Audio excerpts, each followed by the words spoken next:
What's going on, Drinking Boys? Brand new podcast coming right at you. But you know what we got to do first? We got to talk about those things that bring in a little revenue to the show, help refill the glass, as it were.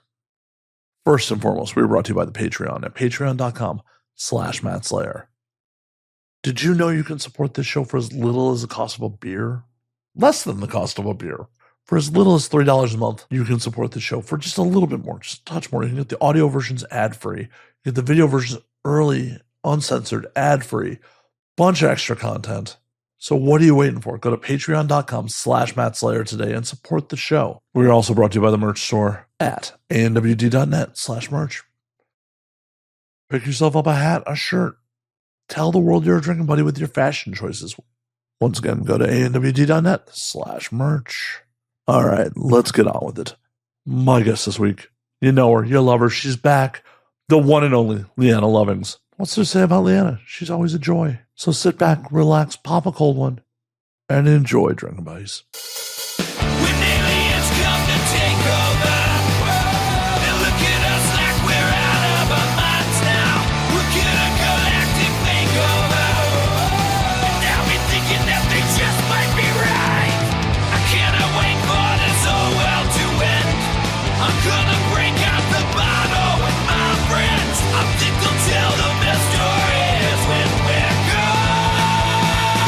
And now we drink. Leana, what's going on? Hello, nothing much. Just floating through life, recovering from my long string of work this year. Just been unending. For a while, it felt like there was no end in sight to work, and December comes along and suddenly everything opens up. It's like a fresh spring breeze. Get to let the parts cool off a little bit. Exactly. So refreshing. Ridiculous. But it's good to be in demand. Of course, I am eternally grateful to my fans who follow me and to the industry executives who provide me with such immense work. I'm very grateful for that. Hell yeah. Hell yeah. So it's been about a year. Well, I swear I've seen you in person since the last time you did the show. Oh, I'm sure we've seen each other at parties, local events. I've been making sure to really have a presence here. You've been enjoying it? Yeah. I actually officially moved here to LA as of this month. Oh, hell yeah. I was going to ask you. I'm like, I knew you were making the move. I didn't know if it was official as of yet. Yeah, it's official. Got my place. It's amazing.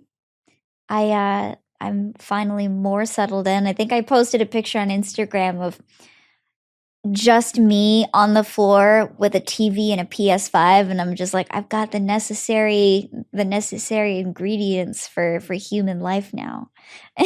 You got every bachelor pad dream going on. Yeah, I'm living the bachelor pad dream. I was very happy with that.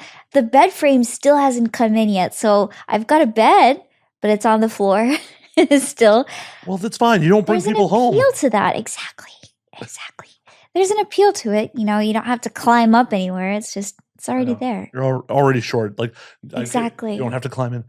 It's like Mount Everest every time I need to get into bed. Otherwise, it suits my needs perfectly. But eventually, I finally got the update. They shipped it to the wrong side of the country. So now they're finally shipping it here. But it's going to take 4 to 6 weeks. Why not just send it back? I said that to them, and they said, well, it would take the same amount of time if you reordered it. No, I mean, just be like, no, I don't need this. Just get a different bed frame. Don't even get a bed frame. You literally don't bring people home. I'm emotionally invested, Matt. I'm emotionally invested in this bed frame. It's the sunk cost fallacy. I've already put all this time into it, and to get nothing out of it, I'm just, no. They'll give you a refund. I can't live with it. You'll get your money back. You will get your money back. It's true. I would. It's just invested so much time. I'm waiting for it now. And it's so You even admit it was a sunk cost fallacy. When those happen, you're not supposed to be consciously aware of it. I think I've got to just be content with it now. But you just sounded so happy about your mattress on the floor. I know. I am. I'm satisfied. And yet some part of me will always need more. Well, that's good. Being completely satisfied is the death of ambition. That's what I believe. That's why I'm never really satisfied with anything that I make. I always feel like there's something that could be improved. But perhaps, there is a limit to satisfaction in terms of just like being content with at least being able, to have somewhere to sleep. Right? You sound like you're pretty content with it already. How big of a bed did you get? It's a king size. Not a California king? No, not the California king. A king size for my body height and size, it's already a California king for me. If I got a California king for my apartment, I would be swimming in that bed. I would be filming and they're like, why do you have an Olympic-sized swimming pool for your bed? It's just, there's benefit, but really for me, I think king size is where it's at. I'm just saying, if you had a California king, you would never have to sleep in the wet spot. Never. That's true. I could just always sleep around them. But eventually, you come full circle. Well, eventually Literally they and evaporate. figuratively. Eventually they evaporate. How wet are you making the bed? Well, I'm a serial comer. So, if I'm in the right mood, I'm going 7 times in a row. I mean, it compounds upon itself. So perhaps I would just have more room to make even more puddles. That doesn't sound like a bad thing. I believe your fan base would be all about that. Yes, until I eventually become the puddle. Don't become the puddle. A content cum puddle. Excuse my language. Oh no, I'm so deeply offended. How dare you? How dare you say the word cum on this show? The audience is going to be very amused that the only thing I'm drinking right now is premium seltzer. I'm not even inebriated to make a statement like that, but that's the kind of day it's been today. Why has it been that kind of day? I got my wisdom teeth removed about 2 weeks ago, and so I'm a little bit perhaps lax in my choice of language at the moment. Oh no. So deeply offended. Did you keep the teeth? No way. No, I'm pretty sure they cut them away. They were very impacted inside of my jawbone. Oh, I mean, when I had mine removed, they definitely had to break them out of my head. They gave me the broken teeth, though. What? That's crazy. I bet maybe they knew who I was, and they're like, we want to keep Leana Lovings' teeth. They're going to eBay your teeth. Can you eBay teeth? Maybe the dentist keeps them in a jar, and he's like, I knew it. This is why he got into dentistry in the first place. Yeah. Just to collect human teeth. Yeah. The orthodontist is like, ooh. That'd be wild. Like, your whole fetish is like human teeth, and you're like, I have a profession I can. Well, it's almost like, have you ever seen Little Shop of Horrors? Yes. The sadist dentist? Exactly. I'm sure that exists in real life. Oh, no. I'm fairly sure every dentist in the state of Florida is, in fact, a sadist dentist. There's so many cases of dental malpractice just in Florida. If you look at the statistics, it's crazy. It's just, they're horrific stories in Florida of just really bad dentists. Hey, New York actually leads in total dental malpractice reports. Okay, you know what? I'm not that surprised by that. But there's also more people in New York than most places. Yeah. But while New Mexico and Maryland ranked highest per dentist. That's crazy. And per dentist means they just kept going. Yeah.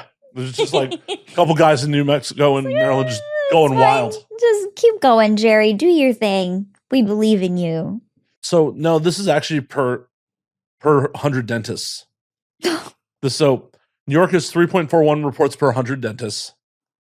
New Mexico is 3.27. Maryland is 3.07. South Carolina, 2.93. Oh, that's pretty high up there.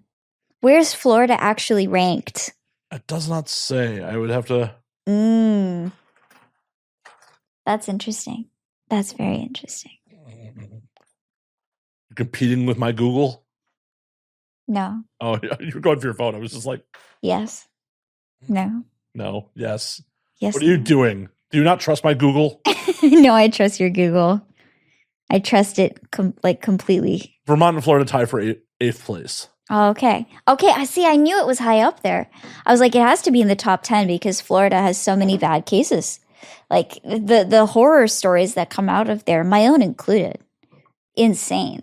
What happened to you in Florida? I got my premolars removed when I was younger, getting ready for braces, but like I told them that I told them that I could still feel them pulling it, but they were just like, "Oh, you're just a kid. You don't really feel anything."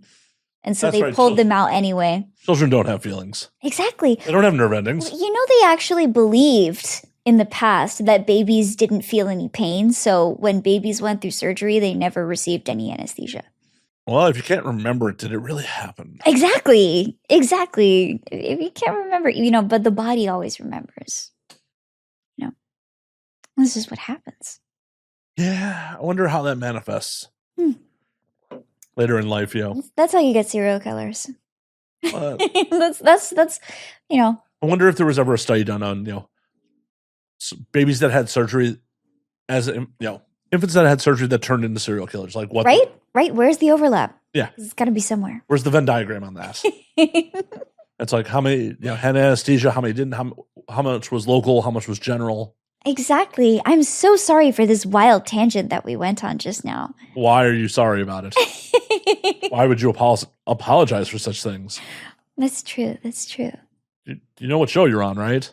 Yeah. And now we drink. Yeah. You have done the show multiple times. You know this show wildly tangents all the time. It's true. Sorry, I don't just talk about your scenes in your career. I do appreciate that. I really do. Speaking of your PS5 on the floor, Yes. what have you been playing? Diablo 4. Still? I've been pretty committed to the new Diablo, I'm really enjoying it. Good. It'd be horrible if you were playing it a ton and not enjoying it. That'd be horrible. Well, see, I think I have an emotional connection to it. Is this another sunk cost fallacy? No. I actually like the new Diablo game. But so it was actually a gift from someone who works within the company. They gave me a limited edition, collector's edition box. And they sent it to me. It was very heavy. I opened it up. It was just so elaborate, and it gave me a free copy of the game, and it was just so beautiful. And I was just like, wow, a developer of this game really cares about it so much, and they love my work so much that they sent this to me, and it just means so much. And their love has reached me, and now I need to appreciate the game they poured their heart and soul into. It's like reciprocity. And also, yeah, I like dead bodies and skulls and stuff as decor apparently in the game. It's great. Flayed skin, demons everywhere. It's totally my vibe. You see me, 5 foot tall, cute little girl next door. You don't anticipate the juxtaposition between my preferences. And that's really what adds to my personality. I know you. It does not surprise me in the least bit. Not in the least. Yes. It would not surprise me if not that you claimed it yourself, that you had a real human skull in your house. It would not surprise me. That would be so cool. I wish I did. Fans, don't source it naturally, but if you happen to come across one. I'm not gonna call for that. You know what I would love though? Fossils. Look, guys, if you got fossils, that's all I'm saying. Just Any preference in the type of fossil? Yeah. T-Rex, raptor. Okay, my favorite dinosaur, Therizinosaurus. I don't even know what that is. It's like a giant bird if he were also Edward Scissorhands. All right. Yeah, because they have fingernails that are feet long, and it's supposedly an herbivore. But here's the crazy thing. They believe it just skewered people. Or if people were around, they would have just skewered them because their nails were so long and sharp, they could just dip right in. And apparently, because it was an herbivore, they suspect that's actually what could have made the Therizinosaurus even more violent, because it wouldn't have killed for sustenance. It only would have killed out of need for a territorial display, which means they would have been very liberal with slaughter. Just, very important for my favorite dinosaur, of course. That and the Spinosaurus. big favorite for a lot of people. Mosasaurus, super cool. Right? I think you're just making up dinosaurs now. No. I know all of these by heart. I'm a really big dinosaur fan. Sad to say. Why is it sad? Why would you I'm feel just a so? really big dinosaur nerd. I feel like people might find that strange about me. I don't know. I've sunk so much time into my love of dinosaurs. Leanna, why would you care what people think in that sense?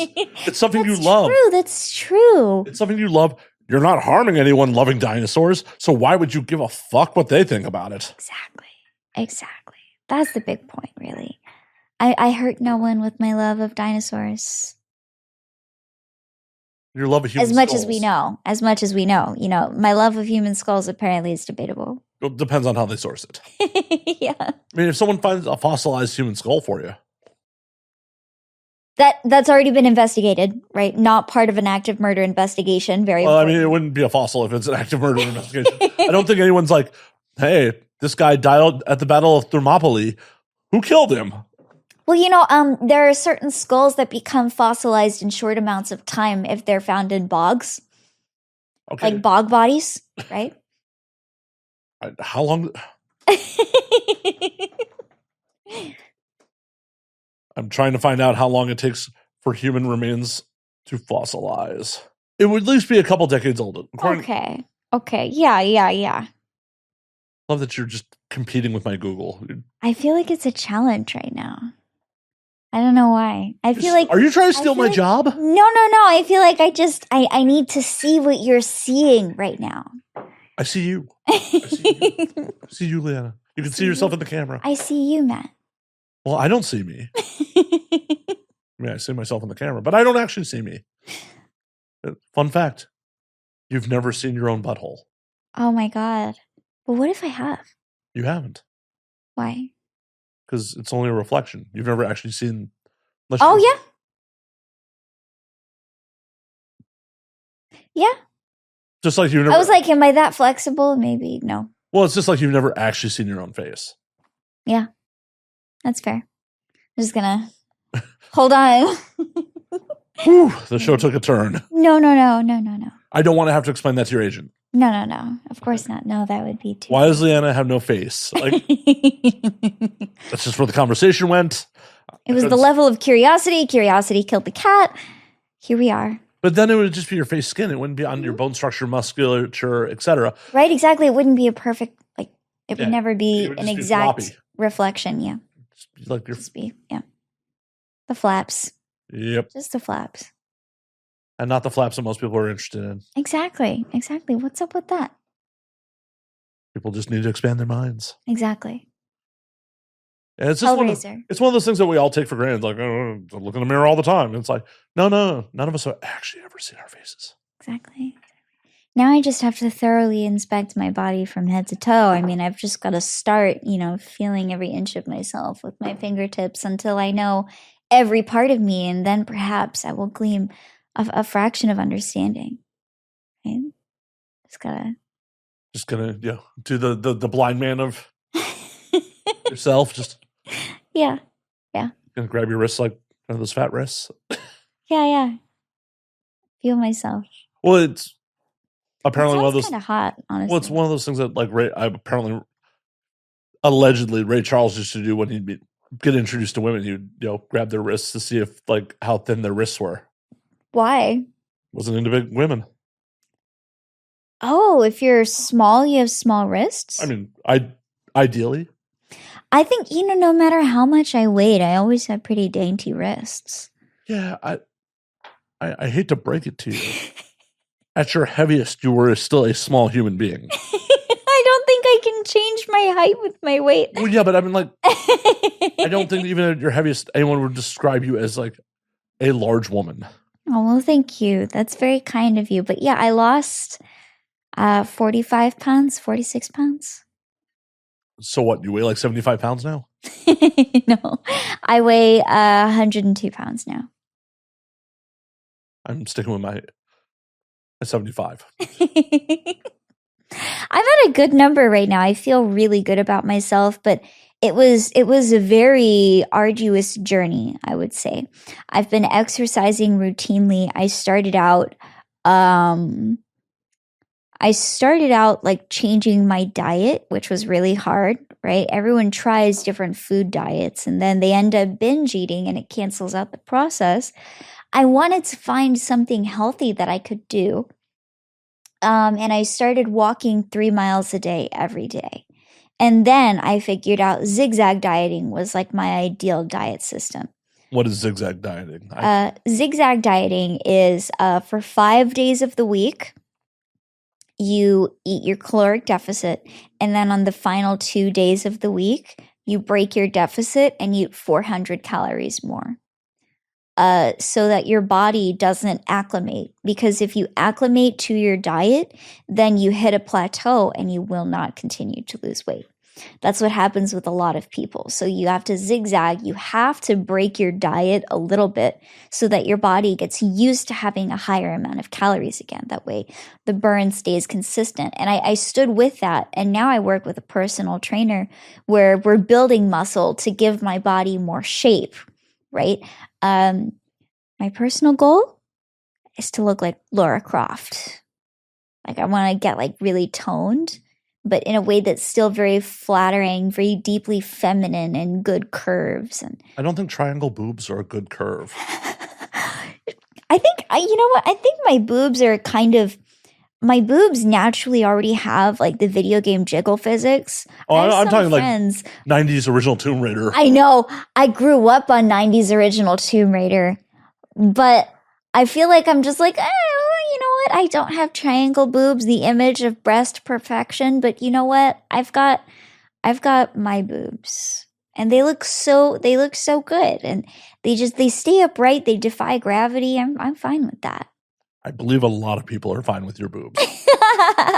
I believe, according to the internet, your boobs are just fine. Yeah, maybe more than fine. I have some pretty big fans of my boobs. Well, bravo then. Don't make them triangles. Fine. But what are perfect boobs without triangle shape? Like, what if I want this? I know this is an impossible standard, but what if I want 90-degree angle boobs? You could get them. Exactly. I've seen that tit Exactly. job. See, where there's a will, there's a way. And there's some doctor probably in Florida who will do it for you.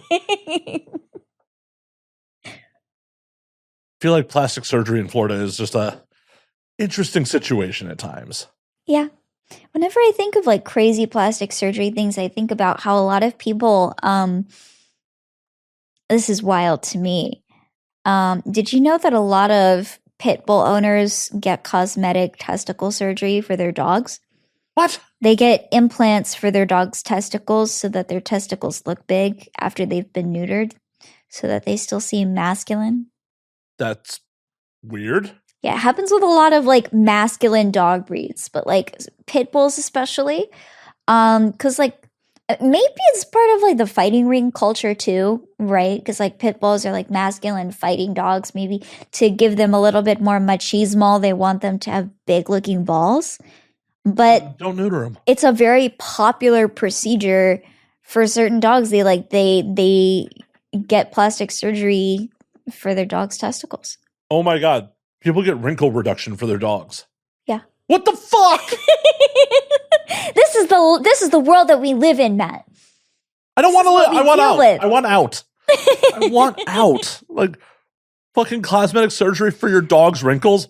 Really? How fucking vain are you? You're like, oh. She's getting a little old in her years. She needs a little touch up.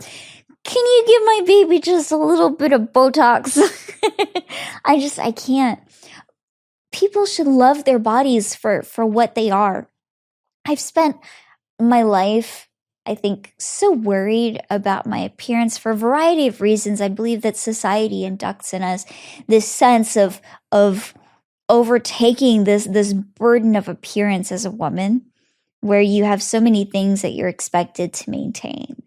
And there's a certain point where I've decided that I'm going to age gracefully. I do not intend to have cosmetic surgeries or procedures. because to me, I believe that my beauty is in my differences, and I don't want to look like everyone else. And I want to promote a positive sense of body imagery where people can look at themselves and feel happy and beautiful just with who they are. I hope other girls in the industry also feel that way too. I hope they feel empowered to not like it should be a choice of I'm doing this to make myself feel comfortable and not for my fans. For sure. I think and if someone does choose cosmetic surgery, I think they should be doing it for themselves too, not because I know people that have gotten nose jobs and it's just like, I thought your nose was cute, but hey, if it'll make you feel happier about yourself, yeah, about the thing you've never actually seen, because you've never actually seen your face, yeah, so be it. And you know, because you're in front of a camera, a lot of what people see on camera that they compare themselves to isn't real. yeah. It's lighting, it's angles, it's makeup. Yeah. And, you know, everyone jokes like, oh, the camera always adds like 10 pounds. You know, like each lens is going to shift and distort perspective, right? So your face is going to look different on every single camera they shoot with. You know, the size millimeter lens, all of this kind of stuff. There's like differences in the way that the light casts shadows on your body. Your body will inevitably look different in every scene that you do, and it cannot stay consistently the same. It's impossible. And these standards that everyone puts themselves against, it's like, okay, I've got thousands of dollars of lighting that's hitting my body to make me look great. And you might not have that, and that's okay. I only look that way when I'm in front of the camera.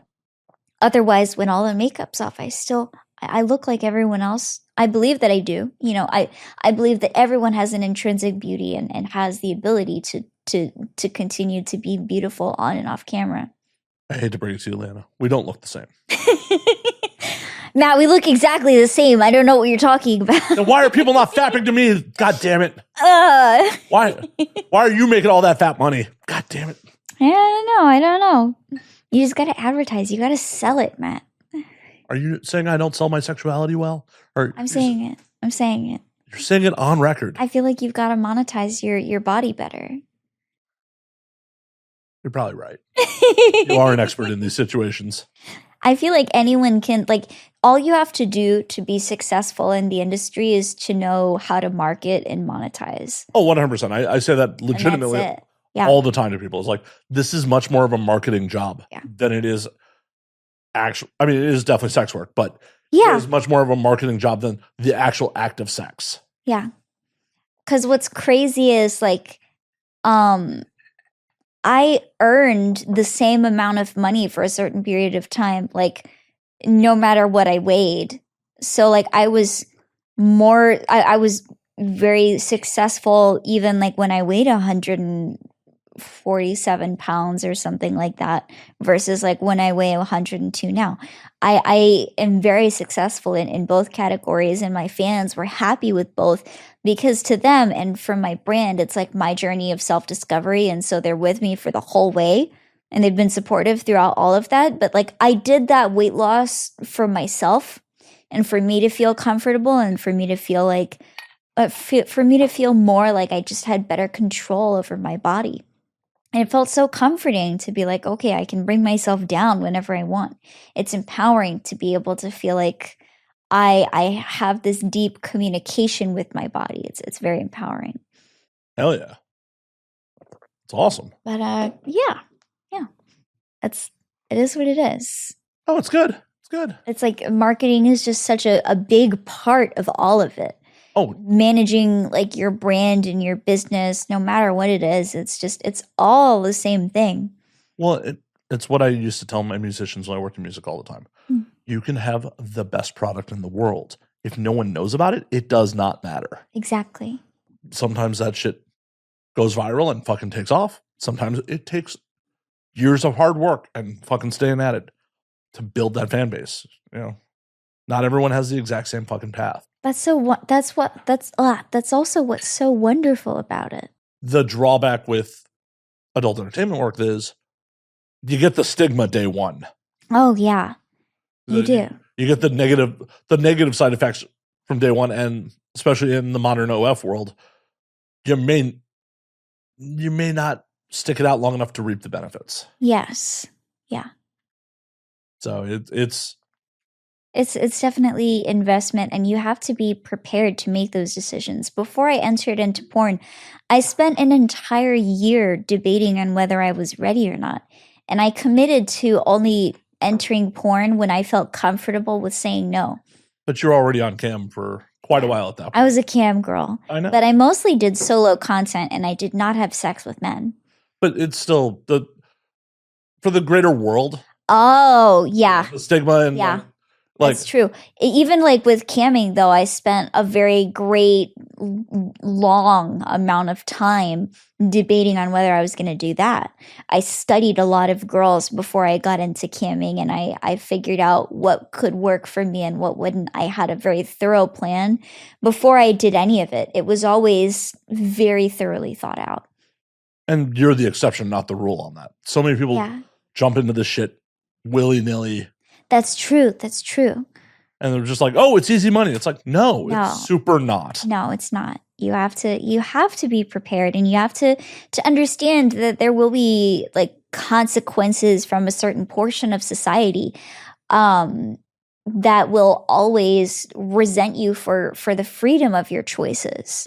You just have to be prepared for that kind of backlash. Yeah, you have to be prepared for that kind of backlash. You have to be prepared but no matter what you do, there are going to be people that resent you because you're successful and that you're happy, and people always want to take away from that. No matter what you do. For sure. But there's also not as much banking discrimination against other people's happiness in life. That's true. That's true. We get a lot of heat for what we do. For fuck's sake, I think passion and love. I think in some cases it's probably easier to get a bank loan as a drug dealer than it is as an adult performer. Yeah. It's very difficult. But it is what it is. But it's also, people need to know what they're getting into before they do it. Yes. Yeah. But recently I had a fan of the show DM slide me and ask me for spicy content. I knew it. You knew it? No. Yeah. I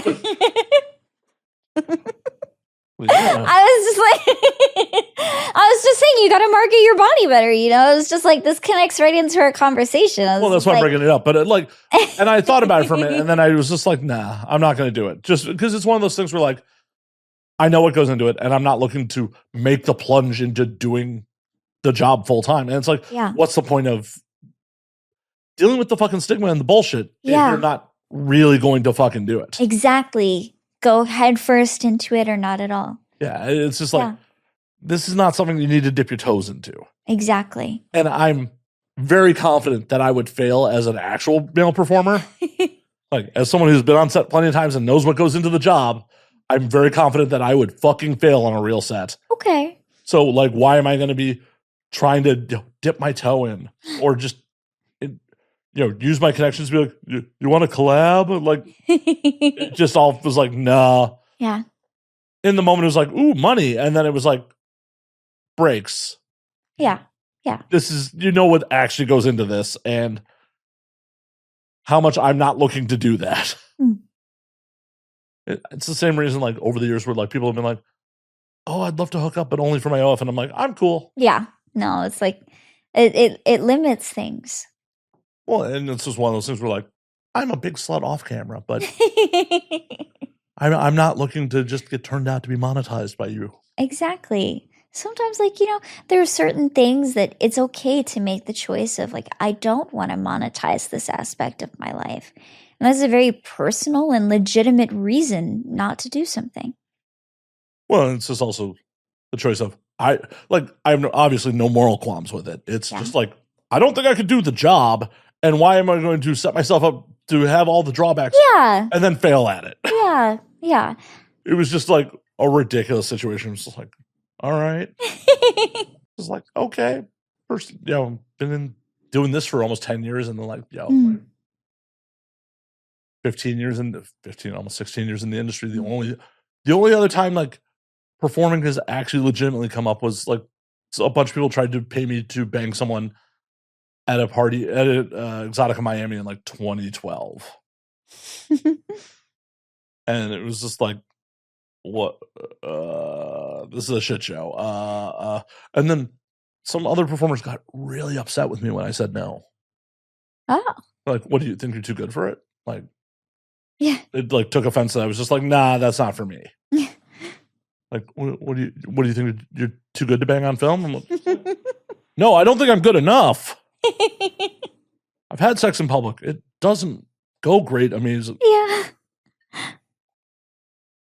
it's like pushing rope for a while, and then like eventually, like in a non-crew, non-camera, like fairly low stakes situation, eventually got there. Not. It's just like, yeah, it's everybody's preference. And that's what it should be. You know, just a choice made out of your comfort. When more people need to, like, especially on the dudes, need to understand, like, what it actually is. Yes.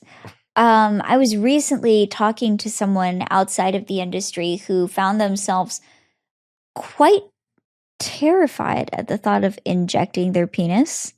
And a lot of they were just like, what? They do that to get hard? I'm like, not every performer does it, but a lot of male performers do, and they inject themselves to stay hard. And that's the reality of what it is. It's probably a little painful. I don't know what happens down there, but like they perform with that. And it's just like people outside of the industry cannot fathom injecting their penis to get it hard. Oh, for sure. And also the potential side effects, like Danny Wilde has talked about this one from when he went from being a performer to a behind the scenes person. Like the ED drugs fucked him up so bad, like where he was having problems in real life. And that's why he stopped performing and stopped. I've also heard about that. Because like you know, you're doing it yourself in the bathroom. There's gonna be issues if you don't get it right, or like if something happens if you've done it too much.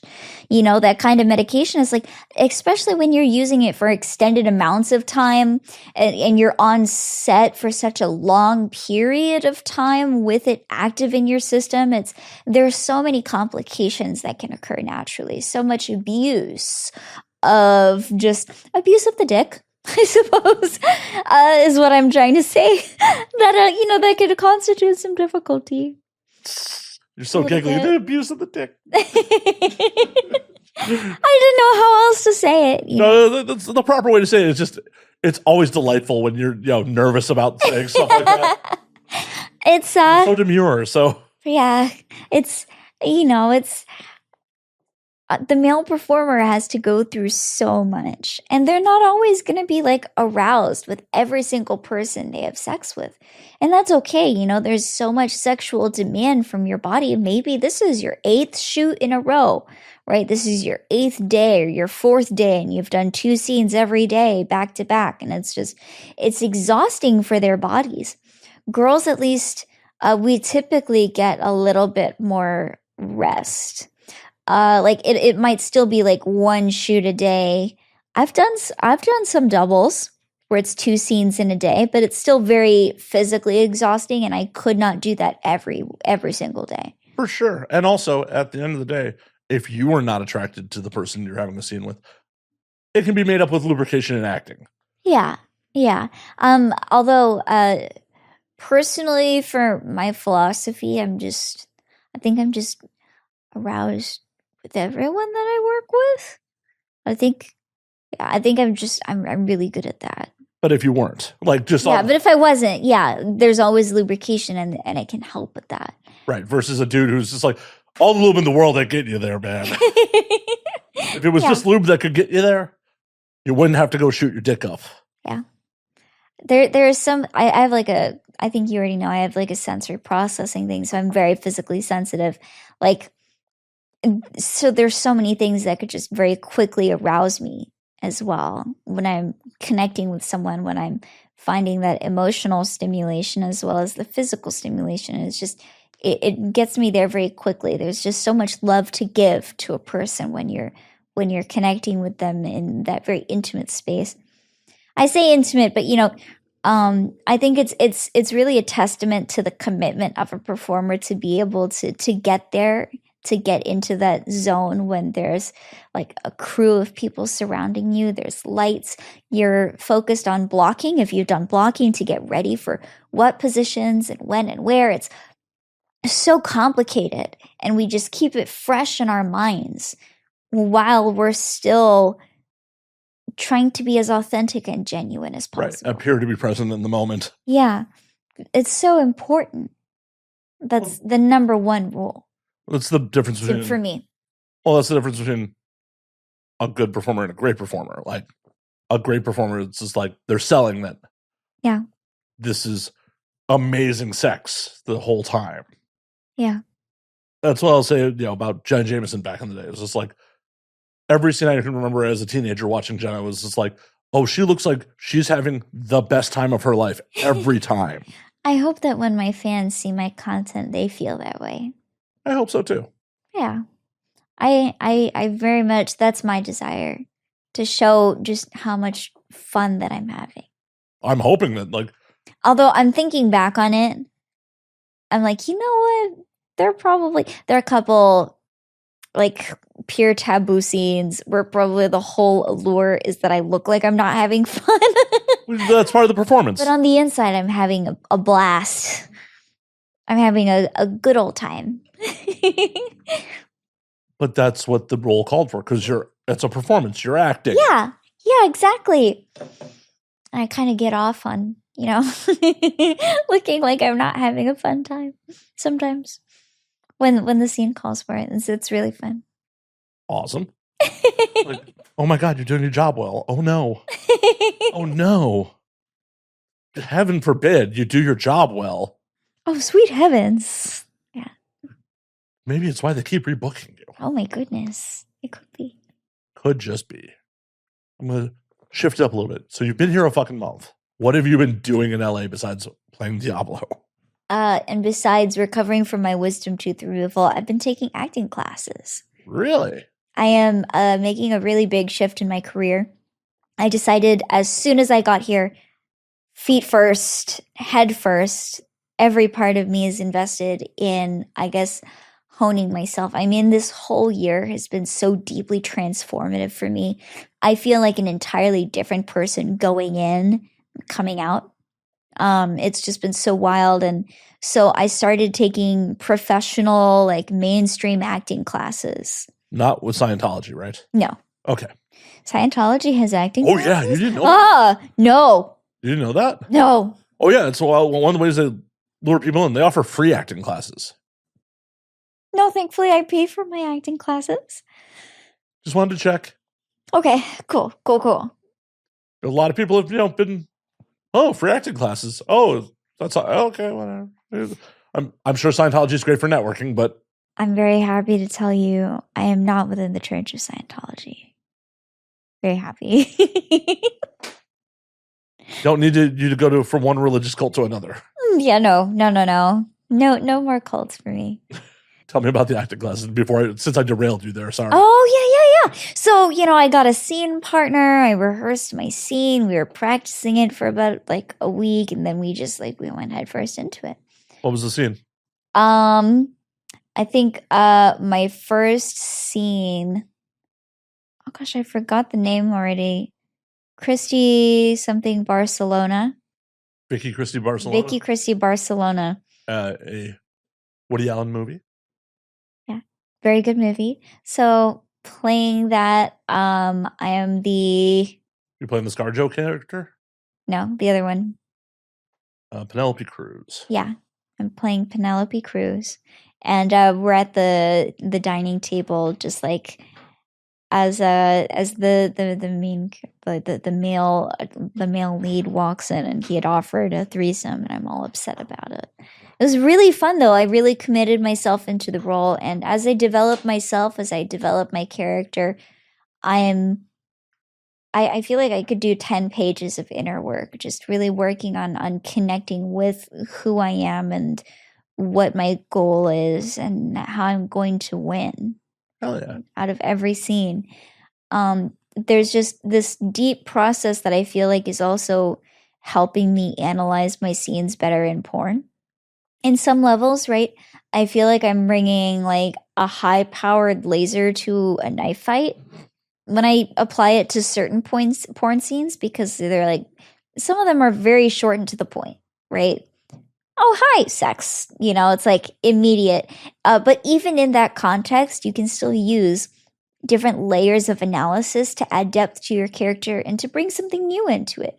I love how I'm using acting in as a form of propulsion for my experience with porn, and I am really enjoying being able to just put all of this together and to learn something new. I think I've told you this before, but I love having a really big tool belt of skills, right? I worked on directing and all of these other things, and now it's just it continues to come together to create who I am. Everything that I learn is dedicated to shaping myself into something more refined than before. Nothing wrong with that. Yeah. Absolutely. Yeah. Again, like, you're not sitting around just being content. Yeah. I just got a vision of, so what's my motivation to fuck my stepson? Yeah. That's what it is. No, like I'm thinking about that. I was doing a scene where I'm like the disobedient stepdaughter, and I'm just like, okay, so I have like an internal association, and I'm just like, okay, really my stepmom is like my sister, who I think is a total bitch right now. And that's like what pulls the emotion, because I'm just like, oh, I can act this way if I'm thinking this. And it doesn't translate sexually. You just turn that part off during the sex, but it's so funny. It was so funny, like going into it and finding what translates, just I have such a wonderful time shooting porn in general, and finding these associations is just hilarious. Well, yeah, because porn subs are ridiculous. Yeah. It's like my stepmom. Ooh, I hate you so much. What if you just spanked me? What if you just spanked me as punishment, and we'd just be done with it? Oh, that would be ridiculous if like you did a step mommy scene or something like that, and then like after the fact you're like, oh yeah, by the way, I called the cops. This is abuse. Yeah. Oh my gosh. But yeah, I was shooting with Lexi Luna. She's always such a wonderful performer to work with. And yeah, it turned out to be a great scene. She tells me, like, as soon as she finished, like, I think that was like the best scene that we've ever done together. And I was just like, you know what? I think you're right. Hell yeah. Yeah. Glad the acting's working for you. So are you going to go out for more mainstream stuff? Yeah, I am. I've already gotten several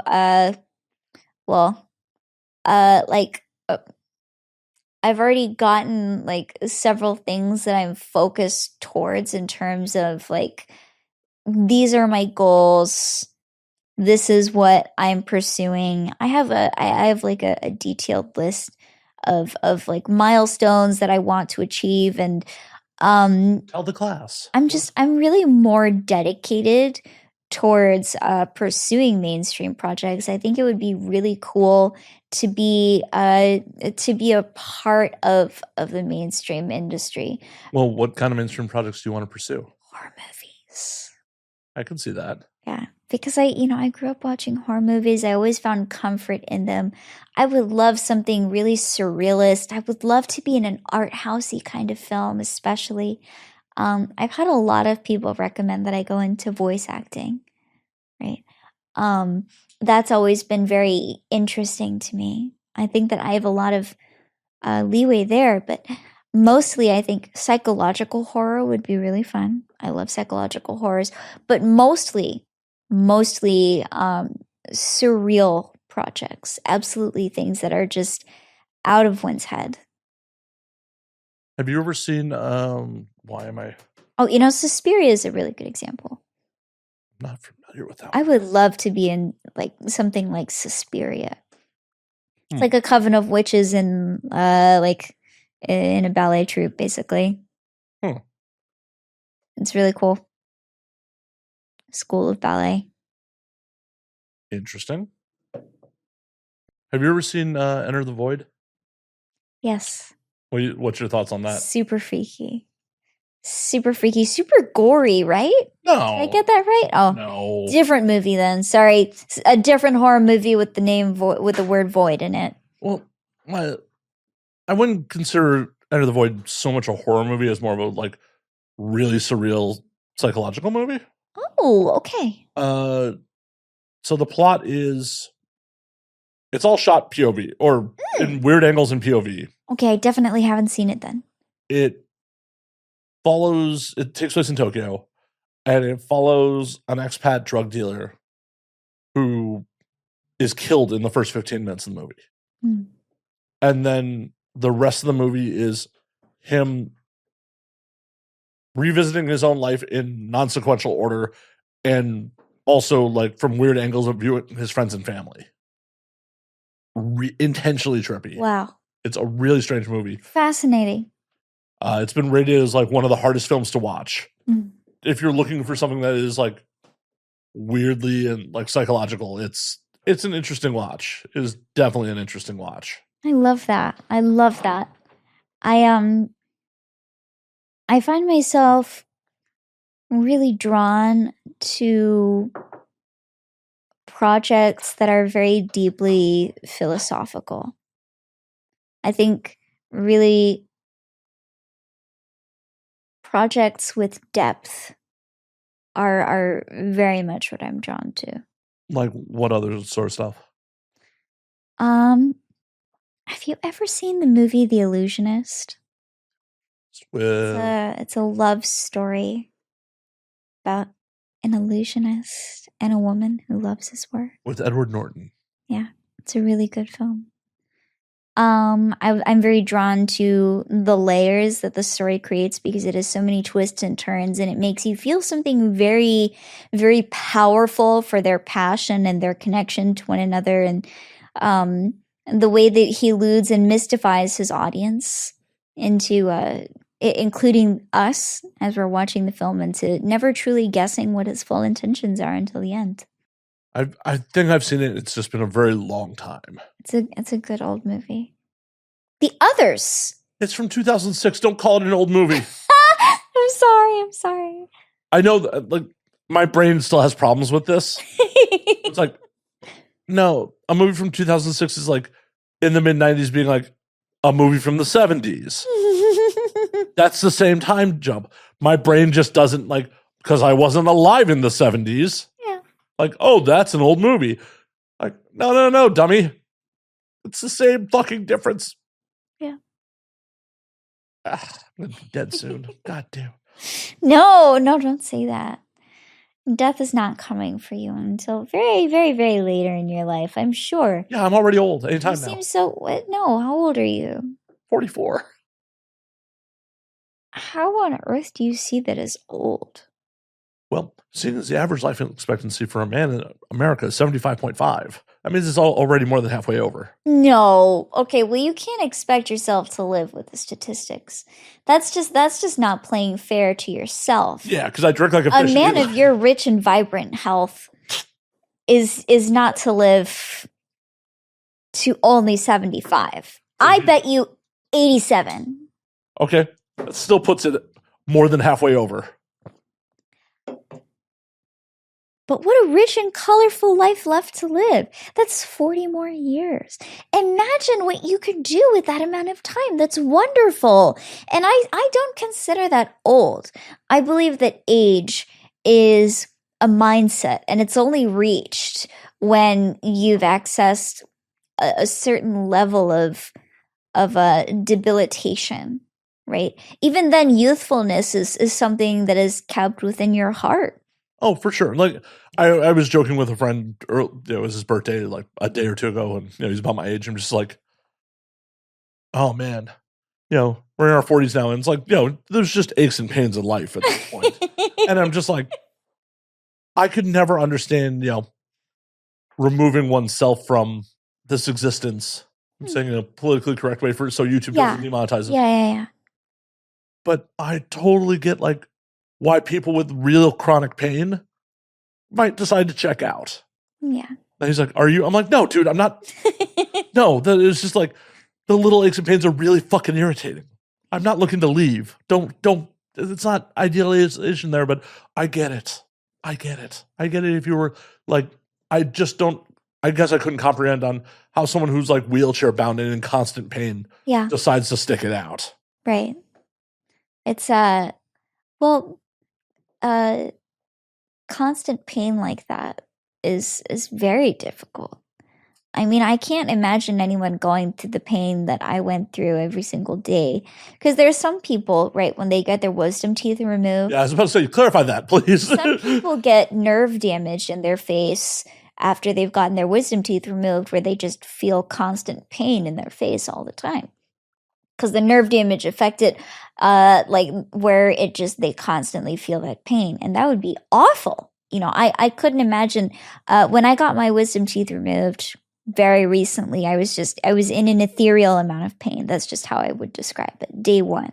It's like I was not prescribed pain medication the first day. It was agonizing and I did not see an end to that pain. I'm waiting at the pharmacy. They're like, we don't have anything for you. No, I was just so unlike myself in that despair.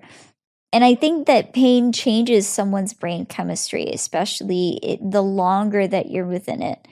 The more difficult it becomes. And for some people, perhaps that pain gets dulled into the background, but it always comes back, you know? And I have to give credit to the people who live with debilitating illnesses where that's just what they experience. Cheers to the life they continue to lead and to the colorful embracing of those qualities in their life that enable them to keep going, because how wonderful you are for that. But it's very difficult. I think it's good that Canada has like the ethical. Oregon has it too. Oh yeah, apparently. Yeah. I didn't know about that. I heard it must be new because I hadn't heard about it yet. But like, you can ethically remove yourself from life's equation now. It passed in 97, by the way, in Oregon, the Wow. Death with Dignity Act. Death with dignity. It passed by voters in 94, but officially took effect in October 27th, 1997. But you have to be terminally ill. Yeah, which makes sense. Yeah. Makes sense. I mean, technically, we're all gives you control. we're technically all terminally ill. None of us are making it out of this alive. Says the nihilist. We've met.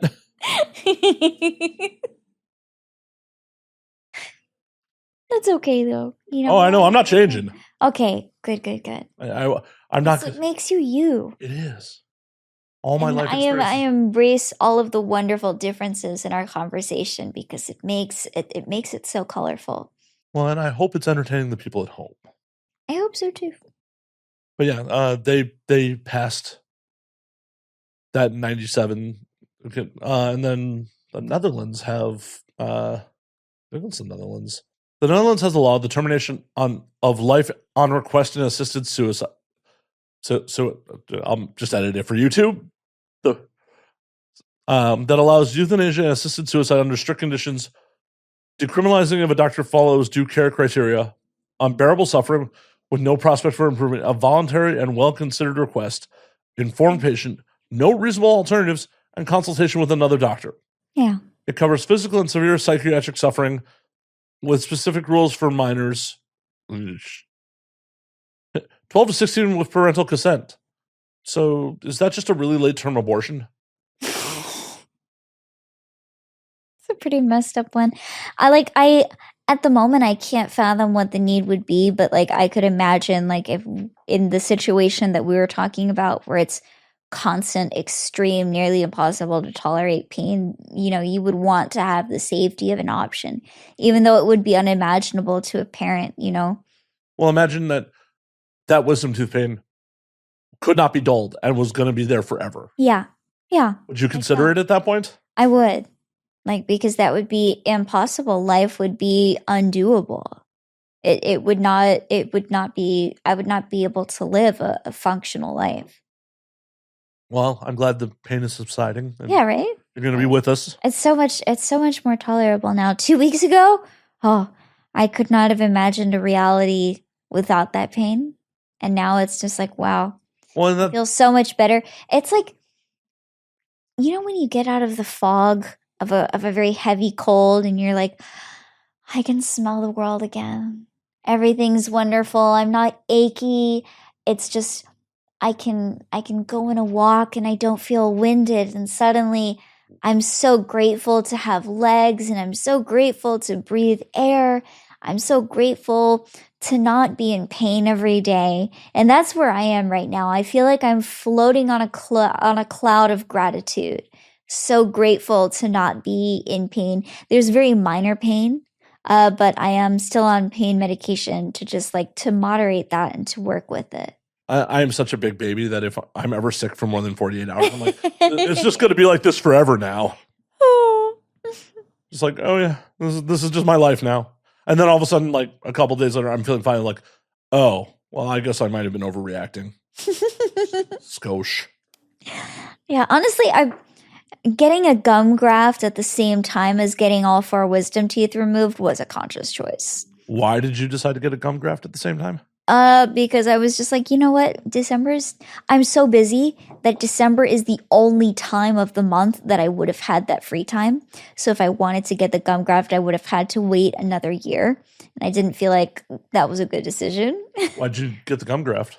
I just had 2 lower teeth that had naturally like receded in the gum line just because of like where things are in my mouth. And because I had braces, apparently it makes it more susceptible. And they were just like, you should do it. Do you have cadaver gums in your mouth now? No, it's all natural. They say that Cadavers are natural. It's all me. It's all me. Yeah, they steal some thigh meat and put it in your mouth? No. No, thank you. Because you know how, like, with the fat transfers for tits and shit like that, they have like gum farms. You know, they create the tissue now. So they harvested your tissue and grew some Leana Lovings in a lab? No. Sorry. That's like usually the donated tissue is from like a gum farm, but I didn't receive any donated tissue. What they did was they cut into the roof of my mouth and removed a ton of tissue there to reconstitute. So what you're saying is you have more room in the roof of your mouth now? I'm going to experiment with that, and we'll see what happens. See what your co-star said. Yeah, you know, it's really funny. I have to do like these jaw exercises now to really open up my mouth again. Show the camera for a moment. You know, I got to like really expand it like that to like really get my mouth as open as possible now. I think I'm cutting all of this for YouTube. This is all not going to YouTube. This is so demonetization. Go on the Patreon if you want to see that, folks. Yeah, you know, jaw stretches, very important. YouTube's going to hit me with a sexual gratification charge again. So, oh no! They demonetized me earlier in the year for sexual gratification. For what? Oh yeah. From what? They never really clarified. Oh. But yeah, they demonetized the whole channel for a couple months over it. I'm so sorry. It's just the draconian system of making money at platforms' whims. Yeah. It is what it is. Yep. Got it back, but you're headstrong.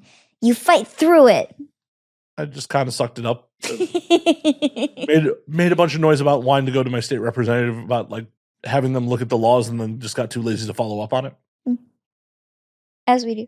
And yeah, it's just like, oh, too much on my plate to go harass my state assembly person about doing something about this. But honestly, that is the move if you really have problems, is go bother your state assembly person. They generally, are pretty like susceptible to actually having their constituents make them do shit. Mm. Oh, my state assembly person has 2,000 followers on Twitter. Oh, there we go. That feels like someone I could bully on social media. Please don't say that. Please don't bully your state assembly person. Oh, no. Probably. I'm just saying if they're not looking to look out for their constituents' best interest. Oh, I see. Not just for the fuck of it. I'm not going to just start trolling a fucking state politician for no fucking good reason. You've given the idea out into the universe, and now everyone that hears it is going to think about it. That's what I was thinking in You're my just thinking head. about bullying politicians? No. Yeah. It's not right. You just moved to California. I know. Look at me. I'm such a troublemaker. I cause all sorts of trouble. I know. That's What why are you going to do with me? this. Exactly. Literally this. Exactly. We air our grievances. You record it and put it out on the internet. Literally what I'm going to do. This is what I'm going to do. But I mean, now that you're actually in town, we can do things socially at some point. Yes, exactly. So nice. I feel so liberated in some sense. I just have the freedom to attend these events and to do more things. It took a while because I had to get settled, but now I have a sofa, which is amazing. I love sitting on my sofa playing video games. You now have 4 pieces of furniture? Wow. Yeah, I know. Well, and Counting. now you get to actually experience like what real LA is about. Like the fact that there's so much shit to do here, to consume, that you just can't plan trips around it. Like, especially with as much as you were working. So much. It was always just, I focused, I'm such a workaholic. I would dedicate my days of work, fly in, work every day, fly out, 2 weeks in and out. I would give myself days of rest, but during those days of rest, I'm so dedicated to my job that I spend those days solely recovering physically. I don't want to do anything strenuous that'll wear me out for the next day, right? So I really haven't done very much in terms of exploration of LA, and there's so much that I have the freedom to enjoy now. Exactly. There's a lot of like rad art house theaters. Like, Yeah. You got to go to the New Beverly at some point. Yeah. Are you familiar with the New Beverly? No. It's one of the 2 theaters Quentin Tarantino owns. I see. And he personally programs it. That's so fun. And it's just as eclectic as you'd think something programmed by Quentin Tarantino would be. Wow. Let's see. What is on the schedule for this next week? Tomorrow and Wednesday, When Harry Met Sally and Sleepless in Seattle as a double feature. The Godfather Part 2. Of course. To Live and Die in LA on Friday. Death Proof. The Muppet Movies playing on Saturday the 3rd. Oh. Also Aliens. Good choices. The Bluebeard's Eighth Wife and the Smiling Lieutenant are next week. It's all that eclectic. Oh, they're doing a 10 a.m. showing of a fucking Aladdin on Saturday the 10th. I may go to that. Wow. This won't be out in time, so no one can stalk me out there. But it's just that eclectic. And there's all sorts of other theaters that are like that around town and shit like that. So like for someone who's into movies and looking to be in mainstream, that sort of shit is there and readily available. Fantastic. Now I have to. You should. You absolutely should. The food scene's rad. The comedy scene's rad. Like, there's just so much to consume in this fucking town. Yeah. It's part of the reason I love living here, though I haven't been taking advantage of it as much as I should be. Because I work too much too, so. Yeah. We're all, there's no rest for the wicked, as one says. Well, it's one of the other reasons that, like, when people are like, oh, this is easy money, I'm like, no, it's not. You are constantly working. When you become your own boss, suddenly you think of all the things that you're not doing when you rest. That's at least where my brain is all of the time. Oh, yeah. And if you want to be successful. What am I not doing for my fans right now? What am I not communicating? What do they need from me? And it's just, I don't stop until I've found it. And when I do rest, I'm constantly thinking about what I can do for my fans still. Or like, what's missing? What else do I need? Is there anything I need to get caught up on? It's a wide wheel. Well, there's no clocking out. Yeah. When you work for someone else, when you clock out, you no longer have to give a fuck because it's no longer your problem. You lose the burden of responsibility. The bear is gone. There's nothing on your shoulders. Right. Where when you work for yourself, which everyone in this industry works for themselves. Yes, we are all independent powerhouses in terms of creativity. Everything that we do, We manage ourselves. We are all business people. Yep, which means there is no punching out. Exactly. But that's the dedication that we put into our life's work. All of these things are I do for love, right? For passion and discovery, and this is my life's work. It is continually my journey. And I always want people to be able to feel that in everything that I do. So if you were to get fairly big mainstream success, would you still be doing porn? Yes. Personally, that's just what my preference would be. Because I do it for the art. I do it because I enjoy it. And if I'm constantly like finding new avenues to explore emotionally, of course, you know, there's always room for porn, in my opinion. What if some mainstream studio's like, we want to put you in this fucking series, but having an active porn star might be a problem? Well, we'd have to talk about it, but I would always still like my reputation is persistent. You know, my presence is persistent. There is no removing my identity. And the only way to work with me is to be able to accept all of me. And all of me includes my passion, my desires, my motivation, my work, my love. And all of that means that I will work like a dog until I die, in terms of, you know, being able to provide the kind of quality that you get from someone like me. It's extremely valuable. But you know, you have to be able to swallow that commitment, right? In choosing someone that is as dedicated as me, because at the end of the day, I have done porn, and it's not going to wash away then. It's not going to wash away now. You can't. It's a part of me.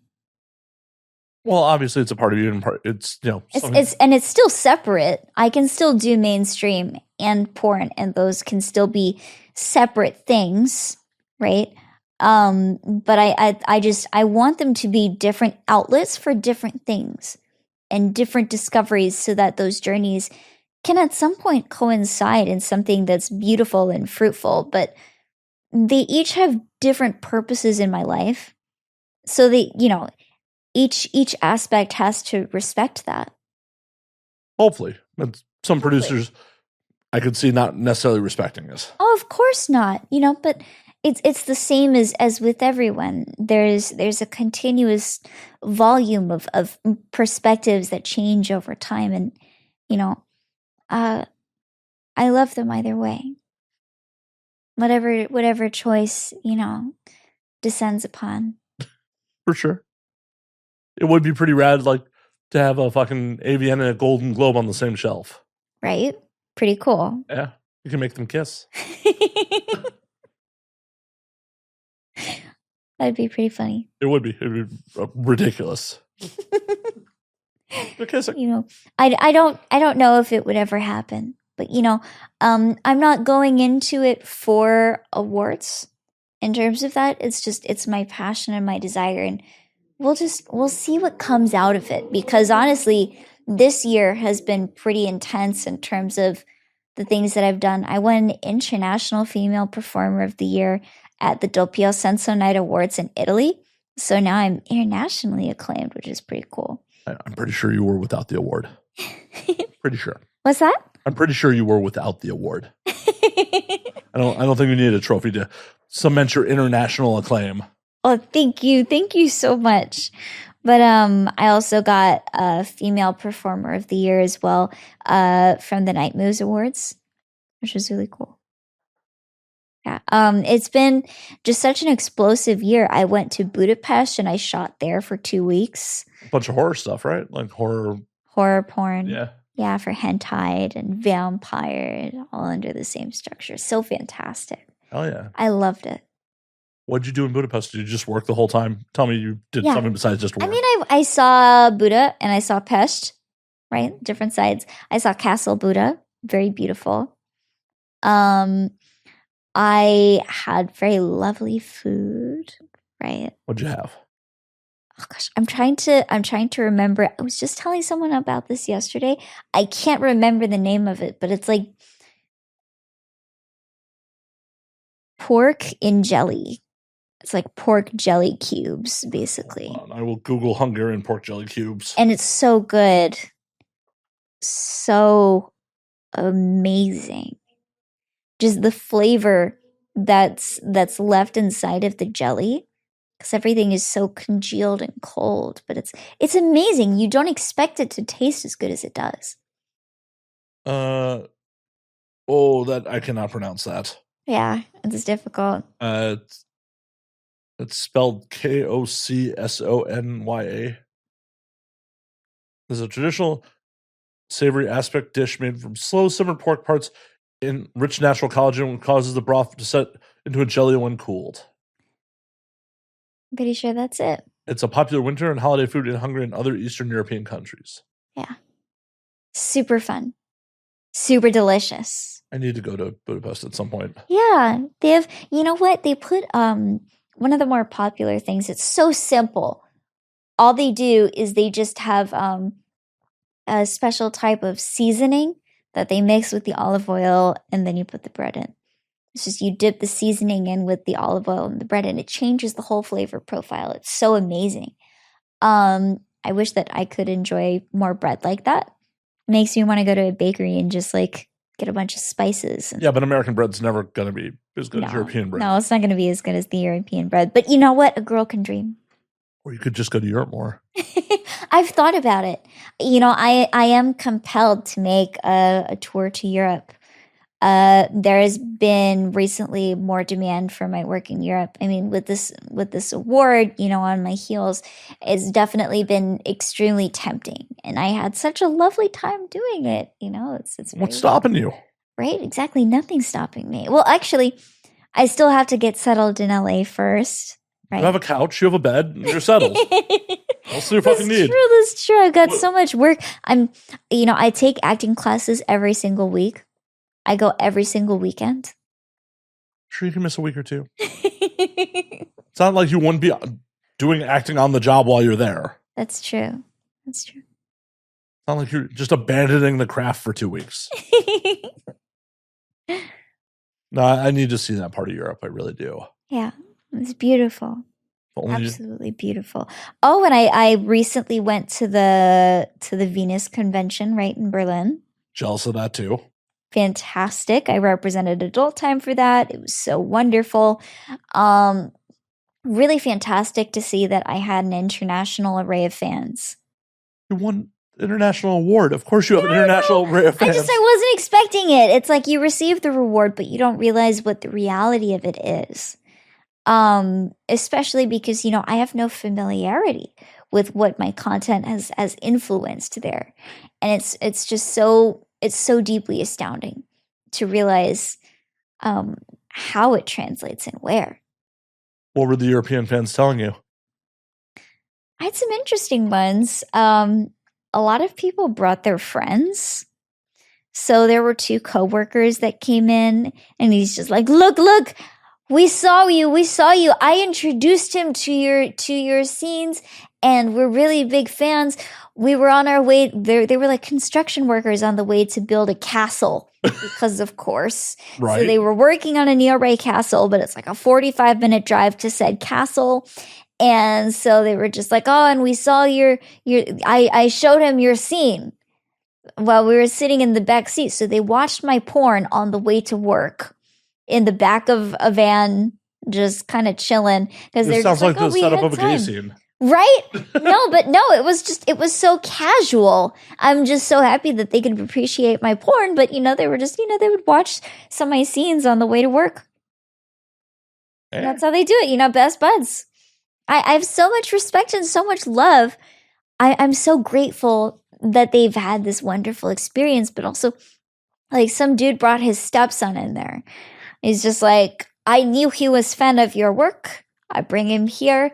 Will you take a picture with him? I will take the picture. It's like, okay, yeah. It was just like, that was his way of bonding with his stepson.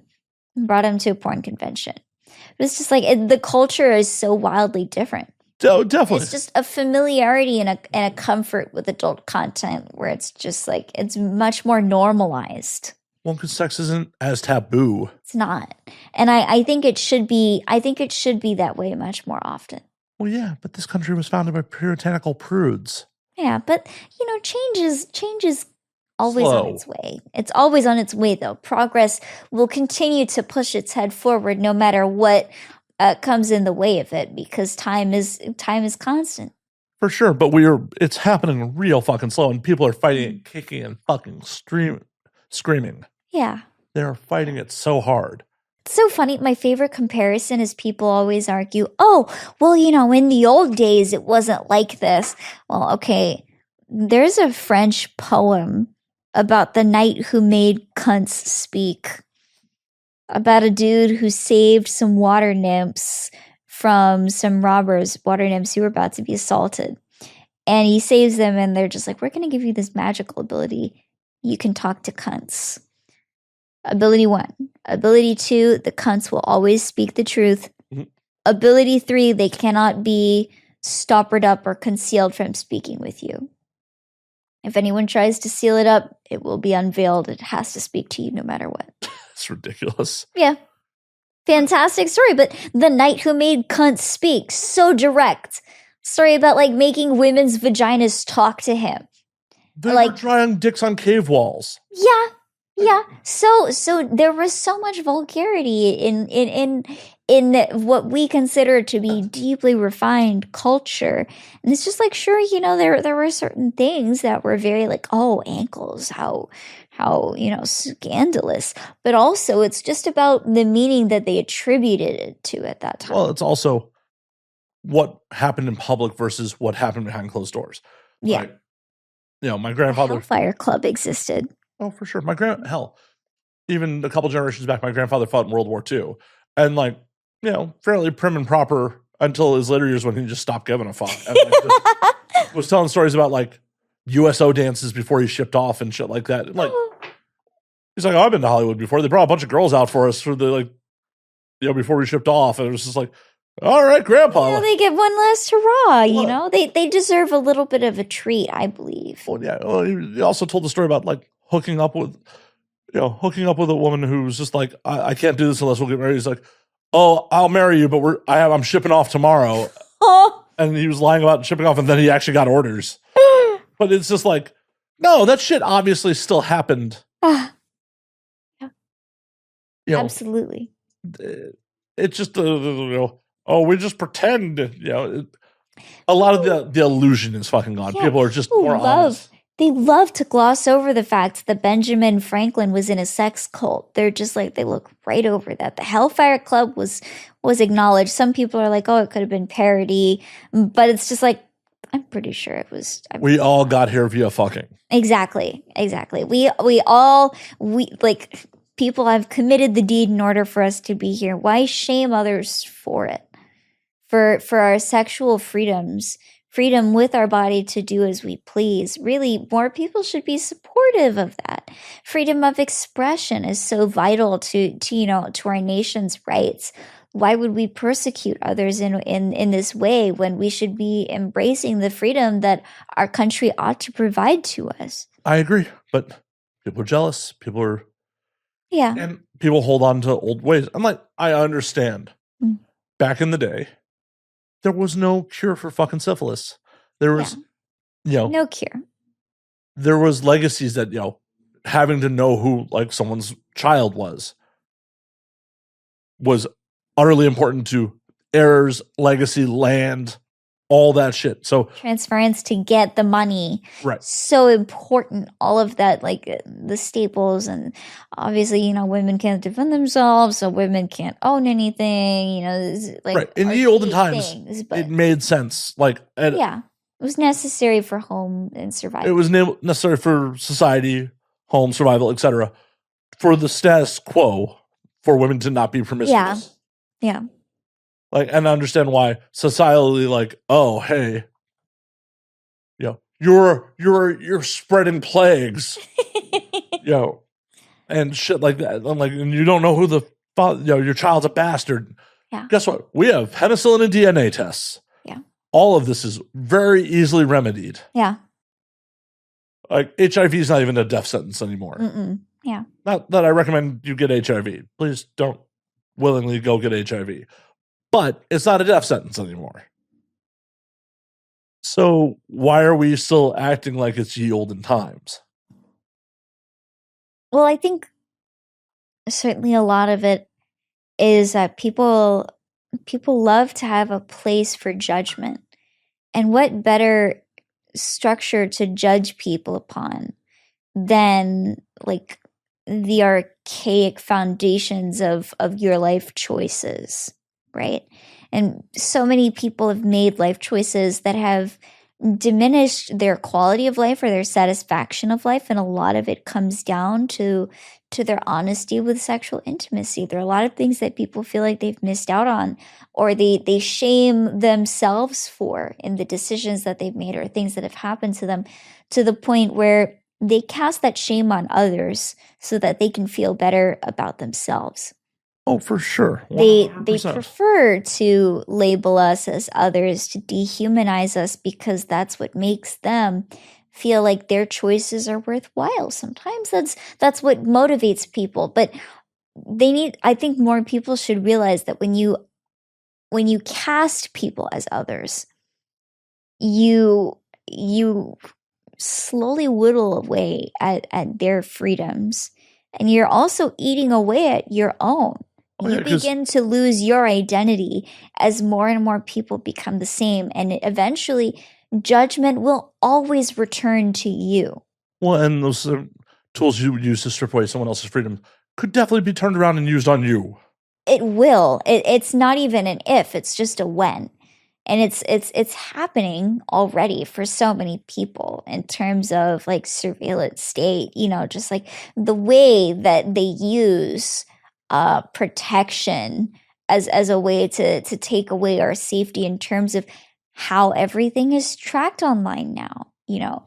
Like when you have to put your ID on, like, in order to access a website, that means you're providing your information. Why was anyone okay with that when years ago people would be like, I'm not giving you my ID for this? There used to be so much more pushback against it because like identity theft is real. Oh, it's huge. Right? And It's so huge. You're just making yourself more vulnerable. It's not making you safe. It's in your best interest because it's third-party companies that are going to sell that information. They're going to sell your interests. They're going to keep track of everything that you're doing. And it's just like, why make yourself vulnerable to that? That's my belief. I mean, I was just about to make the same point. So Okay. I wholly agree with you. Yeah. And you don't know who these third-party companies are at all. Exactly. It's so dangerous. We've exposed ourselves to more danger. And I can understand why people see it as a valiant choice, because they're frequently misinformed by the people that are trying to compel them to make these choices that are against their better interest. Always. On paper, Yeah. within a vacuum, we're like, oh, we want to protect the children. Cool.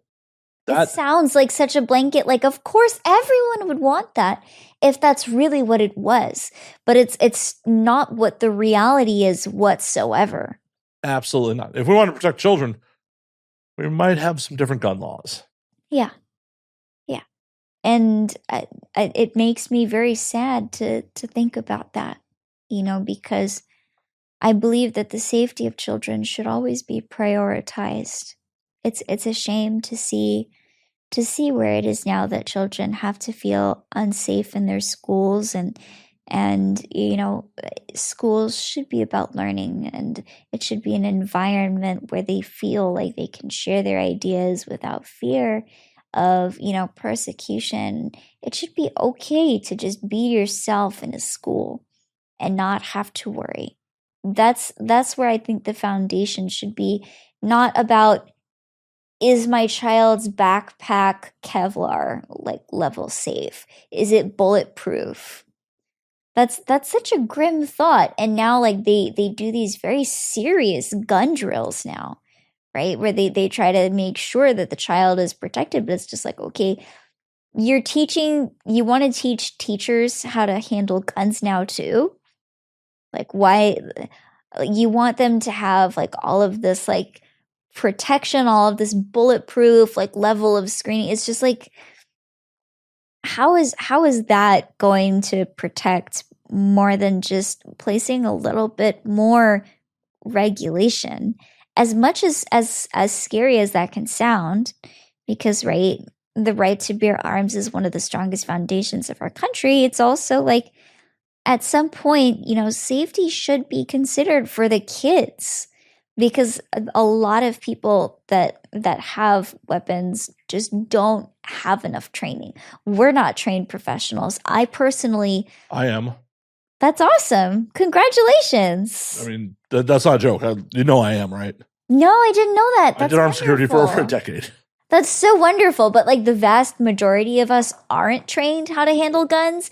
And I just think certain people probably shouldn't have them.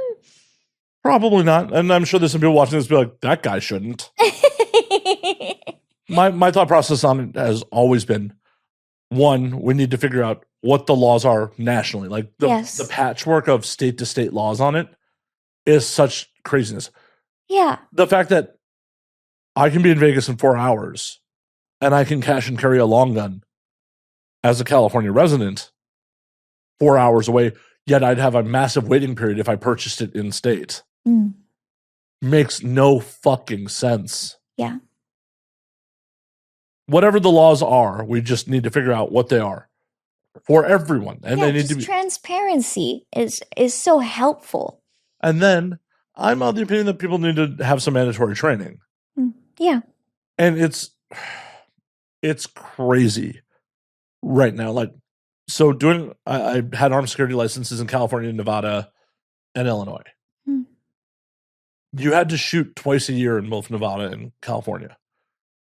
For a Nevada concealed carry, you shoot once in 5 years. Wow. That's it. That's crazy. You take an 8-hour course, you shoot 150, like when I took it may have changed since then, but you shot either 30 or 50 round course. And that's it. You're off to the races. Wow. Yeah. Where doing it professionally, Nevada, we had to take a 40-hour course and shoot twice a year. And if I remember correctly, the license had to be renewed every 2 years. I understand, like, as a professional, statistically, there's a much higher likelihood that I'm going to use my weapon. Sure. But you're also legally allowing people to just conceal carry a firearm with that level of training. And hell, I actually argued with our instructor during the concealed carry course because he was encouraging people to not walk around with one in the chamber. I don't know how familiar you are with firearms. I'm not familiar. One of the chamber means that, like, you have racked the slide back, there is one ready to go. You pull the trigger, it's going to go boom. Oh. The reason you want to, in a concealed carry, in a situation where you'd actually have one in the chamber, is in a high stress situation, are you going to be able to rack the slide back and make your weapon ready to fire in a fast enough? Maybe not. Right. Might be too scared. Might not be able to think straight, and then you load it wrong. Well, it's not even load it wrong. It would be more like you fumble it. Oh, you fumble it. Yeah. Or the other person just gets shots on target while you're still trying to load. Yeah. You know, pull here, draw, you know, rack, pull the slide back. Yeah. And get on target. Versus like. Right. Yeah. I understand from a liability standpoint why the instructor was telling people who are not familiar with firearms who are getting their concealed carry. Because I think also, sorry. Why they shouldn't keep one in the chamber. Because if you're not trained on how to, pull your weapon from a holster, you could definitely have a negligent discharge and shoot your fucking self. I was about to say, I think there have been a lot of cases of people accidentally shooting themselves in the foot for that very reason, or they've accidentally shot themselves in the butt. I've heard that too. Butt or foot seem to be the most popular accidental fires. Well, yeah, but you should be trained on how to draw your weapon. Yeah. Yeah. Because ideally, if you're a concealed carrying and you need to draw it, is a life or death situation. I don't know about you. In a life or death situation, I don't want to take the chance that, like, the adrenaline is going to fuck me up to a point where, like, I don't competently rack the slide. or I'm just not fast enough. Yeah. Because a real firefight generally lasts about 3 seconds. They're very quick. They're over quick. Like, it's not like this long, drawn-out thing like the fucking movies. That makes sense. I mean, as soon as you make contact, a lot of people would stop. Yeah, most people don't like getting shot at. Yeah. At least for what I was doing. The stereotypical range of engagement was about as far as you and I are from each other, if not closer. Because I was working for an armored car company, so I'm carrying bags of money. Yeah. So generally, when it went down for us, someone is ambushing you. Mm. It's going to go down quick. It's going to go down at point-blank range. Yeah. Wild. Yeah. It was an interesting gig. That's the other problem with gun culture in a lot of cases. A lot of people who are into guns aren't living in the real world. Yeah. Their expectations of how guns work is how guns work in movies. Yeah. Like, no, that's just not how things work in the real world. Like, people get shot and don't go down. Yeah. That makes sense. There's a reason, like, when you're shooting at, in real life, you don't aim for people's heads. This is the smallest part of the body. Right. It's a small target. You aim center mass. Because there's a cluster of organs here that you hit them right, things shut down. People stop moving. Yeah. That's why, cops just wear Kevlar, not helmets. Yeah. It makes complete sense. But, unfortunately, part of our right to bear arms comes with a lot of people's fucking fantasy. And, like, I've had arguments with people on the internet who are just like, oh, well, if I was in that situation, I would have waded in and like stopped the shooter. I'm like, it's like, you can't think. You probably can't, or like you have to go through training to be able to think through emergency situations, because most people get deer in the headlights. That's what we're taught. I have a lot of medical training. Like, I had several years of medical training, and I'm a certified nursing assistant, or I was. I'm pretty sure my license expired, but I know that I had a license, right? And at that time, right, I had worked in a nursing home, and we were talking about how to deal with emergencies. And I've been in medical emergencies where it's just like, okay, this is what we need to do. I know how to think and how to act in an emergency situation. You do this. You have to give people directions. Otherwise, they freeze and they don't know what to do. And a lot of people think, I'm going to be that guy and I'm going to be able to make the decision. I'm going to be able to move. 9 times out of 10, you won't be that guy. Nope, you definitely will not be. Here's a great little tidbit. Yeah. In high-stress real-world or simulated police shooting simulations, studies show a significant drop in shooting accuracy, with hit rates often ranging from 18 to 54% for the police. Yeah, that's crazy. And they're trained. They have years of experience most of the time. Right. 18. Crazy. 18% on the low end. Yeah. Average hit rate. Studies analyzing actual police-involved shootings found the average hit rates around 18% for the New York Police Department between 1998 and 2006. 18% in real world. And these are trained people, let alone people that have never had to deal with that kind of violence in real life. Yeah. Crazy. It's just like, I'm going to fire 5 rounds at you, and one of them may hit. One. Yeah. It's people just. I'm still a believer of the constant in change, and how progress, it still moves. It never moves as quickly as we'd like. Well, it also doesn't There's work in a always straight change. line. Yeah, it's always going to go back and forth. And I mean, as people, we change the same way. Progress is never linear, no matter how we expect it to be, because people are imperfect, right? You're going to take a big swing forward, and then you're going to take one leap back. Bodies don't heal in a linear fashion either. Nothing ever goes the way that we plan it to. And that should be the expected nature of life. It's an unfortunate nature, but it's just the reality of what it is. And I think we can only hope to just keep looking forward and make the best changes that we can as individuals, because we can change the realities of the people around us, right? 100%. 100%. Yeah. I don't know how, like, a lot of shit feels just above the pay grade. Yeah. Like, on like the macro like changes. It's just like when people get obsessed with, oh, this or that, it's like, what are you doing besides bitching online?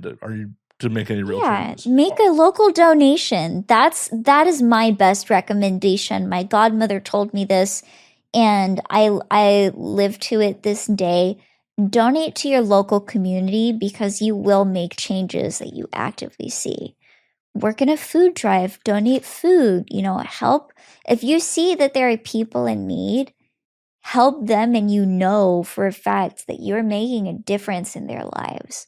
As long as you're not doing it performatively. Like, don't do it performatively, but even if you do it performatively, you will still be making a difference in someone's life. Well, like, if someone makes a really big deal about how much they donated to a food drive, the money's still going to the food drive, For sure. But the example that comes to mind is I got asked on Christmas Day, like, if I wanted to go help pass out food to the homeless. Yeah.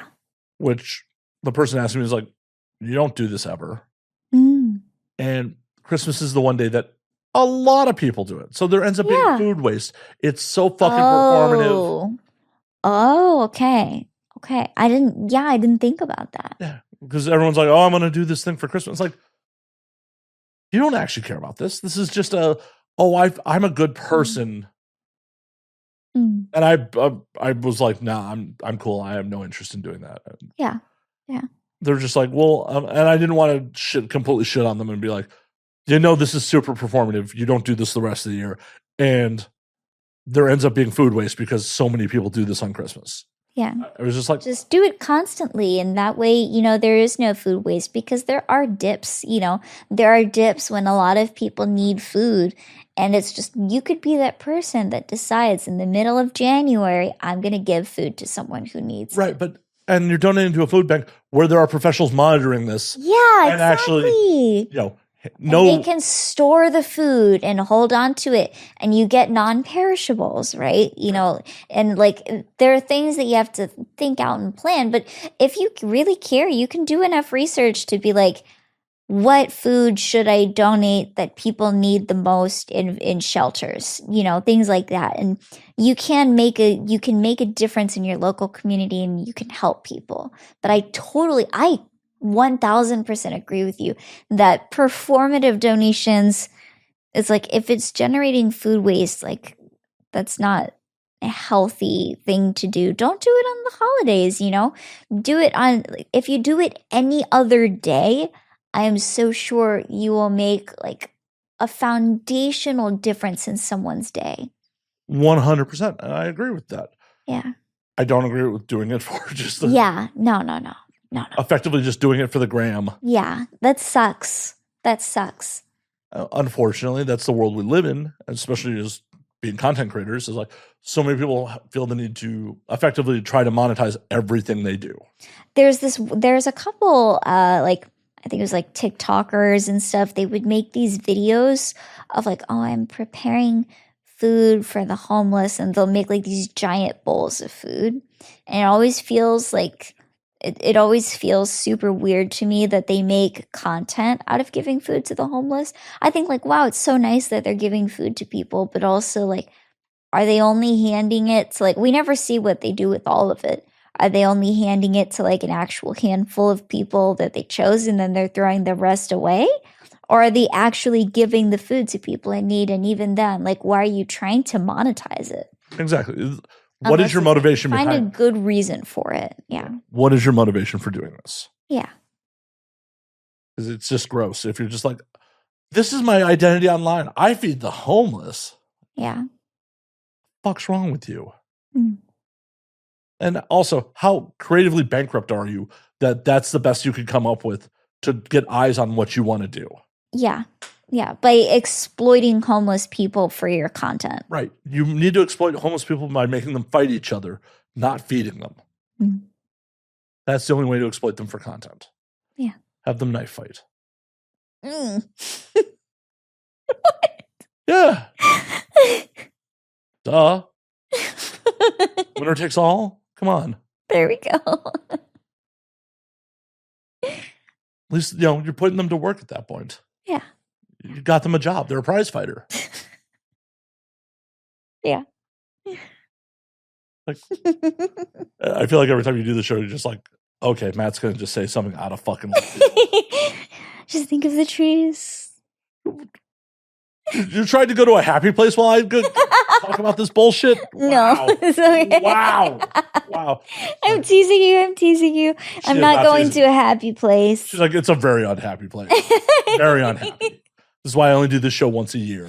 I have a great time when I'm with you. And just wave at me from across the room at parties. Well, yeah, work is, it works out. It works out, man. Like, this is the way I like it. This is how it's going to continue. Enjoy. Just, hi, Matt. Hi. Hi.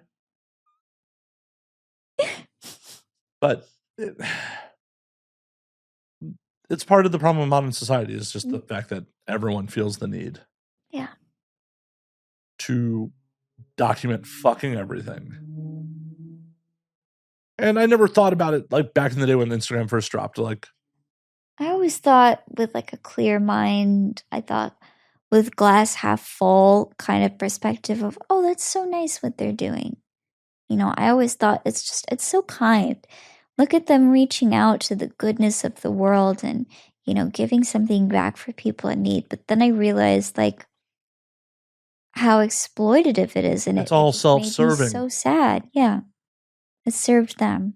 Yeah. If you were really doing something charitable, no one besides you and the foundation you're donating to would fucking know about it.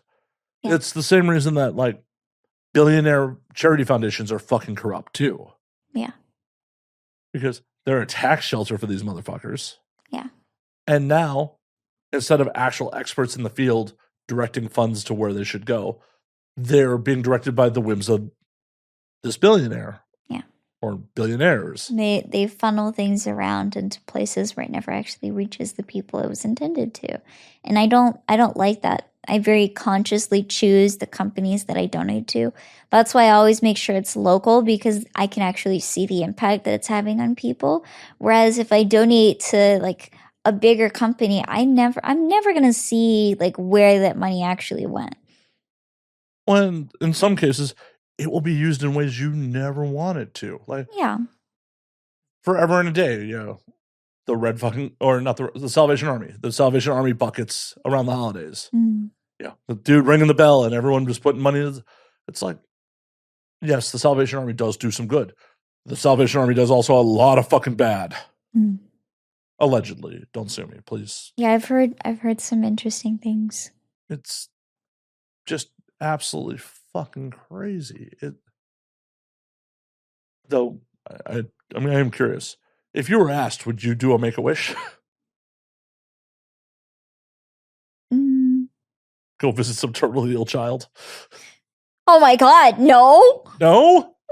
A terminally ill child requesting a porn star? Hey, you're going to be in mainstream. Okay, if it was mainstream, of course. I mean, a lot of people do Make-A-Wish for kids. Well, but you just said your porn past never goes away. Porn is always going to be there.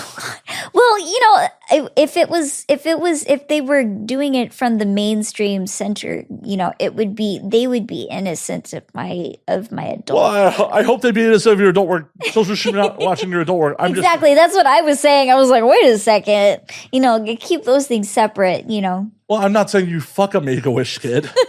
I'm not saying it's his dying wish you fuck him.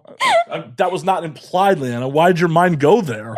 That's so fucked up. You didn't mention the mainstream aspect of it. You're the one who assumed. I just asked if someone requested you as a Make-A-Wish, if you would do it. That's all I asked. This is a trap. This is all I asked. I did not imply anything else. I was just like, why would they know me? Yeah, that's a really funny, interesting. It's an interesting conversation. if I was like a mainstream actor, of course I would visit, I would visit a kid that was Make-A-Wish, just because, just like if I can make someone's day, why not like end it with a smile, just give them something that they care about, give them a meaningful, deep conversation, human connection. Well, then what happens if you don't make it mainstream and they still request you? That'd be really weird. I wouldn't know why they would know me. They have the internet. No. I no. So, like, no one can ask you for a Make-A-Wish until you book that first mainstream gig. Yeah. After the first mainstream gig, they can ask for you. Sure. And I'm not saying you do anything inappropriate with the Make-A-Wish kid. Go read him a fucking story. I don't know. Talk to him about Diablo. Talk to him about Diablo strats. Ask him about his build. I'm joking. Don't die on me, Leanna. I actually just keel over from the thought. I would do that though. I mean, I've been like a companion for the elderly before. Just spending time, because a lot of people in nursing homes, like they don't have much to do. Their family doesn't visit them that often. They just need someone to spend time with them. Well, that's why STDs are rampant there. Oh my god, they are. Yeah. There's a reason the village is in Florida. I didn't say anything, but you just did. You literally just did. No, I didn't say anything. I don't know what you heavily implied. Heavily implied. It's just a suggestion. I cannot confirm or deny, but there's a lot of STDs. If you don't have long to live, who cares? Go disco sex rooms, they're real. They're real. Crazy stuff happens over there.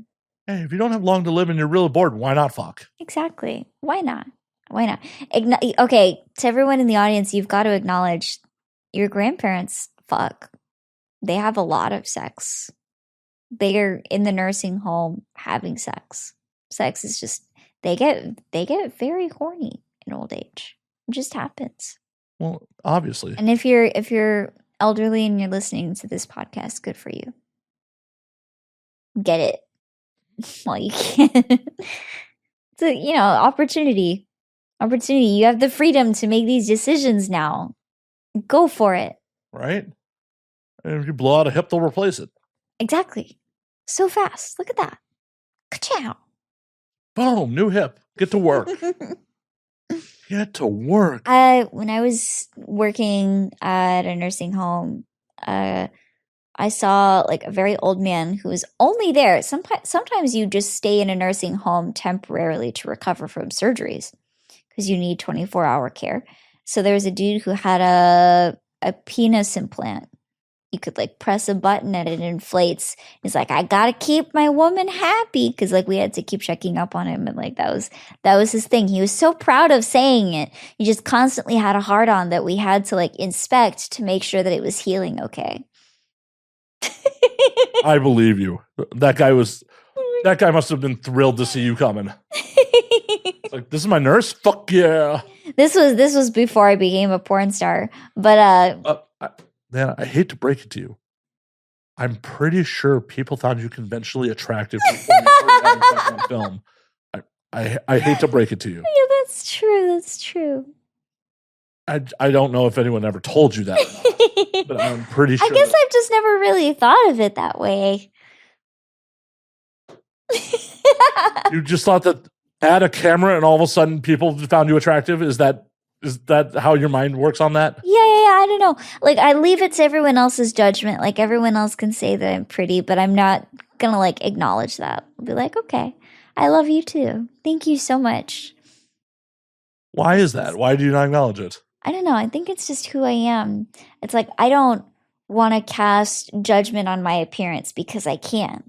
And so I allow other people's perspectives to assist in shaping that. I mean, I love my body for who I am, but I'm not going to be so vain as to confidently say that I'm like a 10 out of 10 stunner. It's just like, it's more just like, well, I acknowledge my beauty, but it's just like, I don't really see it the way that other people do. For sure. But you have to acknowledge other people do.